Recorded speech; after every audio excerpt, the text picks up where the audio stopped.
Hello everybody, welcome to Lunchtime Live. Happy Thursday. I hope you're having a great week.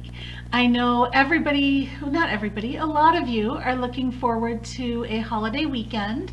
So I hope that you all are able to celebrate as safely as possible and have lots and lots of fun.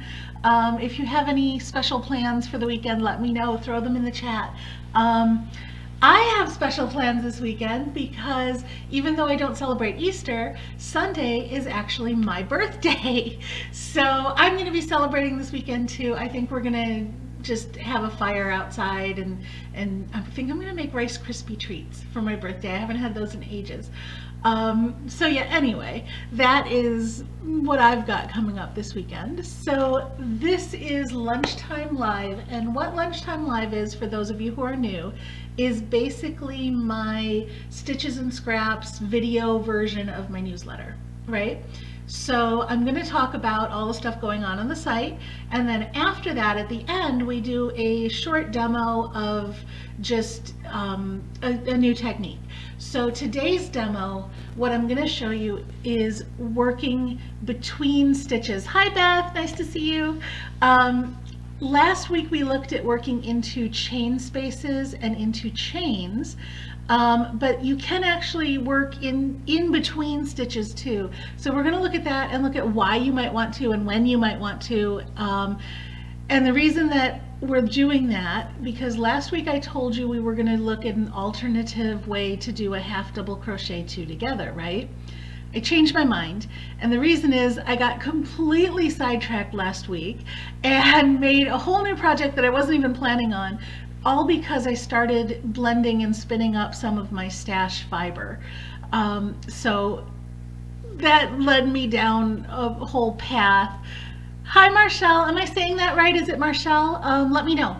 But so I went down this whole path of, oh, I want to play with this fiber, and then I blended it up, and then I spun it, and then while I'm spinning it, I'm like, okay, what can I make with it? And long story short, it ended up being a doily. Well, in this doily, in one of the rounds, I do have you crochet between two stitches. So I decided I'm going to show you that in today's demo instead. So let's get into what's new and good. I'm so glad I pronounced that right. Thank you, Marshall. Okay, so let's get into what is new on the blog, which this week, I apologize, is pretty much nothing.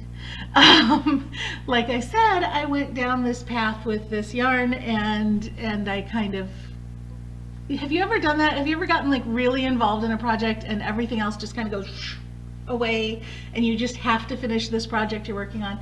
That's where I've been at. So reminders, and then we'll leave it at that. Reminders are just for giveaways in progress. Actually the giveaway for the Friggies Cal, the fridge magnets that we're doing that you see over there, the giveaway for those for the first quarter has now ended last night, and we do have a winner, and she is getting her prize, and so we're very happy. Congratulations to the winner. And that was for the zippered pouch from Global Backyard Industries. Our next prize for the second quarter is from Unicorn Clean, and this is the first time I'm saying it. The official announcement will come out when the next pattern comes out, or maybe a little bit before, and that's when the giveaway will open and everything. But just a sneak peek, the prize is from Unicorn Clean. Now, I don't have the actual bottles that she's giving away because I use this stuff in bulk. So these are my bottles of fiber rinse and fiber wash. Every time that I make anything, and I mean anything, when I block it, and then also when I use it, any of my handmade stuff, I wash it with fiber wash, I rinse it with fiber rinse. It's like shampoo and conditioner for your fabric. And I use it for every project I make, and it doesn't take very much. These bottles I've had for a couple years, and let's see if you can get to the, right there is the current level. I don't know if you can see that in there, but right there's the current level. So I've only used maybe half of this bottle of fiber wash in a couple of years. I may start using it just for regular laundry. I use the fiber rinse more. because when I'm doing, this is the level of the fiber rinse. When I'm blocking, sometimes I don't need to wash the fabric. Sometimes the fabric's still pretty clean. So then I don't wash it, I just use the fiber rinse. So anyway, those are my bottles. What she is giving away is this size bottle. Now this is not the right product, and that's why I said I don't have the right thing to show you. This is the baby version that is scent free. So that's not what she's giving away. She's giving away this set, this product in this size bottle. And it's 3 bottles. There is the fiber wash, the fiber rinse, and then power scour, which is great for all sorts of stains and stuff like that. If you have a problem, power scour is what you want. It's also great for cleaning raw wool, which is, I think, why it was originally developed. She raises alpacas. This is a great lady who runs this business, and I believe she developed these originally for treating her animals' wool that she was spinning. Anyway, so she's giving away a set of the small bottles of each of the 3. It's a 4-ounce gift set, and it comes with the cutest stuffed unicorn. You guys have to see this. I don't have one to show you, but I will have a picture up soon, definitely by next week, and I'll open the giveaway. I'll try and get it up this week, but realistically it'll be next week. So that's the first giveaway. The other giveaway that's still in progress and will be for another month or so is on the Simply Sweet Raglan Knit Along, and that is for the Prism Options needle set from Knit Picks. Now I didn't bring it, I don't think I have it. No, I didn't bring any of them down here to show you, but you can go on the Simply Sweet Raglan Cal post, and you'll see the giveaway there and all the pictures and everything. Now, for those of you who are new, all of the links, everything I'm talking about, like this Cal post and all of that, in the description on this video on YouTube, you will see a link. That link is a post that has all of the links to everything I'm talking about. So go to that post, and if I say, go check this out, you can find the link there. If I've forgotten to put something there, I will add it after the video, but I think everything's there for today. So that is the Friggi's Cal and the Simply Sweet Raglan Cal. Now coming up, there's another Cal I want to tell you about, and this is Knit Along Cal. This is actually already in progress, I think. Or it might be the first pattern, actually. I might be the first pattern in it. But it is it's a baby blanket cal at KAL Corner Knitting on Facebook. Okay, I've forgotten now what we called it. I think it was like Sweet Summer Baby Blanket or something like that. But it's squares. It's knit blanket squares. And we're making it in Venice Colors Nickem. I hope I'm saying that right. I could be completely butchering that. But it is a South African yarn, cotton yarn, that's really, really nice. I have not worked with it yet, so I'll have more information on how well it works after I play with it. But these are the colors that I'm using. Let me hold them up here. Oh, you can't see them that well there. Let me show you down here. All right, there we go. So these are the colors that I'm using. It is antique, denim, and washed denim. So I'm thinking the center of my square, I'm going to do I think I'm going to do one of the blues in the center and then one of the blues for a border, and then do a little line of the brown to separate them. But we'll see. I've got a pattern in mind, I just haven't started it yet. And that comes out, oh, I want to say next week. I think that one comes out next week. I will double check that, but I'm pretty sure that one comes out next week. And then the other things I'm working on, again, is this doily. Now, this doily has a flower stitch in it around the border. You see that? So before I publish the doily, I want to publish a tutorial for the flower stitch, because it's one of those things that's easier to show than to write. It's not really hard to do, it's just hard to describe. Thank you, Beth. So I will be having that flower stitch tutorial come out sometime soon. I still owe you guys a single crochet together tutorial, which I promised you last week and didn't get to, so I'm gonna try and get that posted today or tomorrow. No promises, it might be this weekend, but I'm gonna try and get it up as soon as possible. As far as next week's Lunchtime Live, if you guys want, I could show you the flower stitch, but since I'll have just posted a full tutorial on it, I thought maybe I would just go back to the alternate half double crochet 2 together that we talked about. Let me know if there's something else you want to see. If you'd rather see the flower stitch, you know, just shoot me a message, say it in the chat, and I can always adjust what I'm going to show. These are quick demos, so it's easy to change it on the fly. So the other thing that I plan to post that I also promised you last week and didn't get to is a roundup of baby stuff, specifically not baby blankets. So we've got the baby blanket knit along and then all the other baby stuff that's not baby blankets, because there's so much cute stuff out there, like booties and bibs and sweaters and all of that stuff. That's what I'm going to be posting in this roundup. So I've got to work on them. I know I got completely obsessed with this project and just haven't had anything for you, but it'll all start coming out pretty fast now because it's all half done. I guess I had start-itis on a bunch of these different projects. Okay, so I think that's it. Any questions on anything coming up on the blog? Otherwise, I'm going to go ahead and jump right into the demo. Let me just get that out here. I'm actually using a swatch that we used when we did the cable stitches.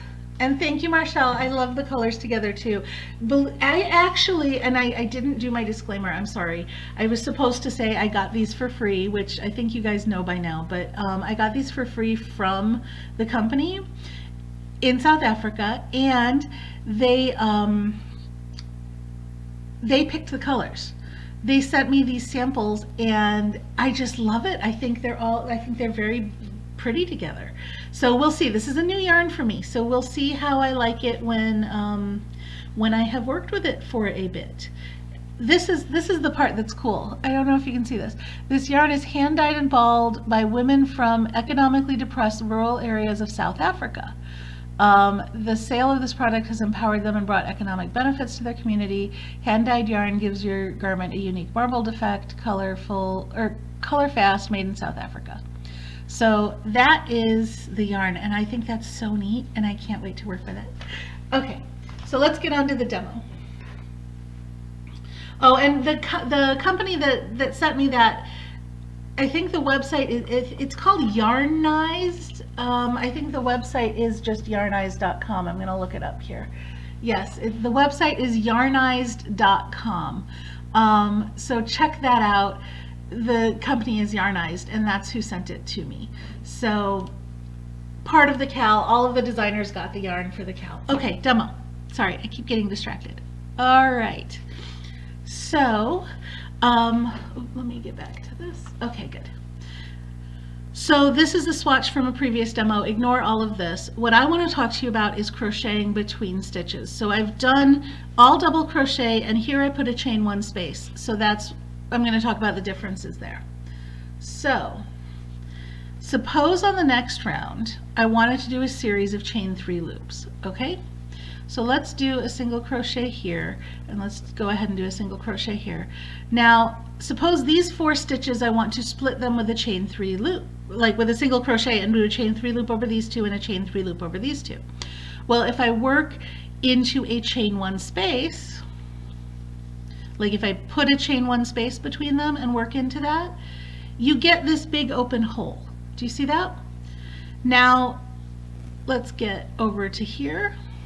The other option, if you don't want to leave a hole in a chain 1 space, is to work into a stitch, right? Suppose I worked into this stitch, now there's no space at all, okay?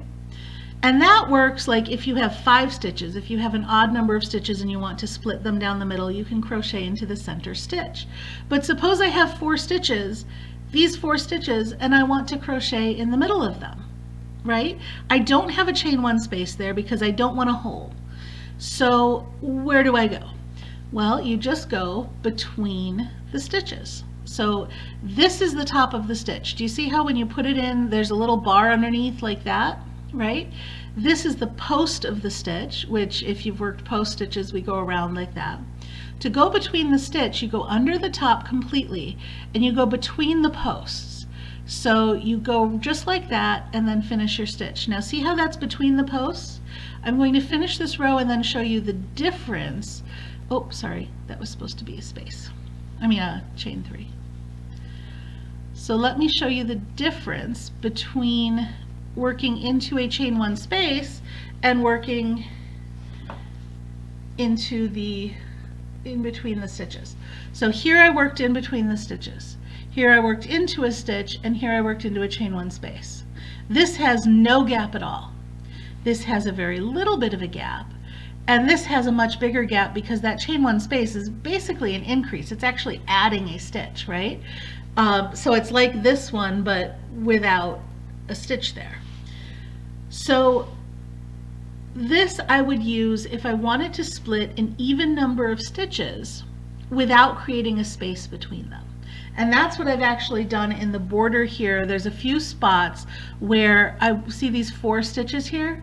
There's a few spots where I needed to split those and go in here, but I didn't want to create a big space between them. So in that case, I have worked in between the stitches. And that's why I'm showing this to you before that pattern comes out. Now it doesn't have to be double crochets. Okay, obviously any taller stitch you can work between the posts, but let me do a quick row of single crochets here and then show you how we can go in between single crochets as well.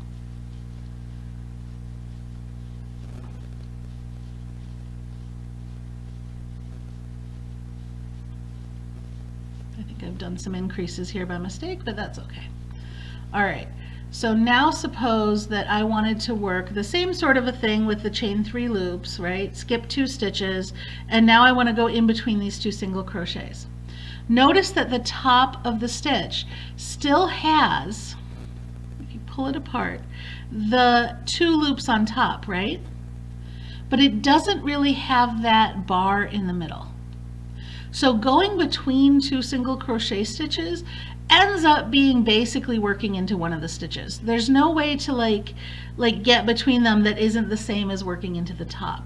So you just, it's not the same, right? It's basically working into one of the stitches. So you don't really see this technique with anything other than double crochet or half double crochet or taller. If these were half double crochets, then you could do it with those. So let's do a few half double crochets. 1, 2, 3. And that little bar under the top of the stitch comes from the yarn over. So that's why you don't have that in the single crochets. But if we're working into half double crochets, there we go. Okay, if we're working into half double crochets and I want to do that same thing of chaining over and then splitting 2 of the stitches, now you can see here you've got the 2 loops for the top of your stitch and the bar underneath, right? So again, you're going to go between the posts of the 2 stitches, underneath all 3 of those loops, and that is working between the stitch. So another time you may want to do this is if you're working spike stitches. So let's say that I come over here and I decide, you know, maybe I've got another color, maybe I want a special texture, but I decide I want to work all the way down to here, right? Well, we've worked all these stitches. There's no open loops to work into. There's nothing here to work into. But I can go between these 2 stitches, and so not into the stitch, not here. I can go all the way down between these 2 stitches, right there, pull up a loop, nice and big, and make my spike stitch. So spike stitches are another time where you may use this working between stitches. So all in all, when you want to work between stitches, it's because you want to split up an even number of stitches evenly, or you want your stitch just right there, wherever that space is, that's where you want it. But you don't want to create the big hole that you get when you work into a chain 1 space. And that is working between stitches. So any questions on that? Actually, any questions on anything? Hi. Okay, now another name that I have trouble with. Franca, I'm going to say it's Franca. If I'm wrong on that, please let me know. I hate to mispronounce people's names. But hi, Franca. I may be completely wrong. Anyway. Oh, thank you. Yeah, spike stitches are lots of fun. Maybe one day I'll do a demo on just spike stitches, because you can put spike stitches. Well, I kind of did do a demo on spike stitches, didn't I? Oh, good, I said it right. Okay, so you can put spike stitches anywhere, and you can make all sorts of cool designs just by making these big long stitches. So that's another thing that maybe I'll show you one day. Maybe we'll do a design with spike stitches for a demo. All right, I think that's everything, and I am all done. So unless anybody has any other questions, I will say goodbye. Have a wonderful weekend. I hope you have lots of fun, and I will see you back here next Thursday for Lunchtime Live. And unless somebody wants to see something different, we'll talk about an alternate version of the half double crochet 2 together. Oh, it's okay, Franca, you can watch the replay. It'll be available right after. So don't worry. All right, bye everybody. See you later.